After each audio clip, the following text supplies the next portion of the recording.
High! বেশ কিছুদিন ধরে তোমাদের একটা প্রশ্ন আমি দেখছি। তাই আমি ভাবলাম একটা ভিডিওই করে নেওয়া যাক। তো তোমরা আমাকে বলছো যে দিদি জ্ঞান নির্মাণ কি একটা লিগ্যাল প্ল্যাটফর্ম? বা তোমরা যে ইনকামগুলো প্রুফ শেয়ার করো সেগুলোকে লিগ্যাল ওয়েতে হচ্ছে? তো হ্যাঁ, জ্ঞান নির্মাণ একটি ভারতের অনুমোদিত এডটেক প্ল্যাটফর্ম যেটা কিনা আজকালকার দিনে দাঁড়িয়ে প্রত্যেকটি ইম্পর্টেন্ট এবং হাই পেইং জব স্কিলস তোমাদের শেখানোর সুযোগ করে দেওয়া হয়।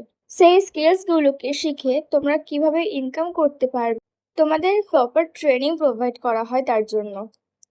তো ওটা গেল, তারপরে ইনকামের ব্যাপারটায় আসি।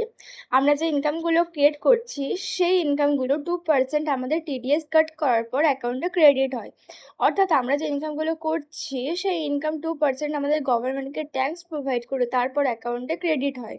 তো যদি এটা লিগাল ওয়েতে না হতো তাহলে নিশ্চয়ই আমাদের 2% টিডিএস কাট করে অ্যাকাউন্টে ক্রেডিট হতো না টাকাগুলো। এটাই একটা প্রুফ যে আমরা জ্ঞানের মানে লিগাল ওয়েতে ইনকাম করতে পারছি। এটা আমি ফটো দিয়ে দিচ্ছি, তোমরা দেখে নিও। এটা হলো জ্ঞান নির্মাণের এমসিএ সার্টিফিকেট।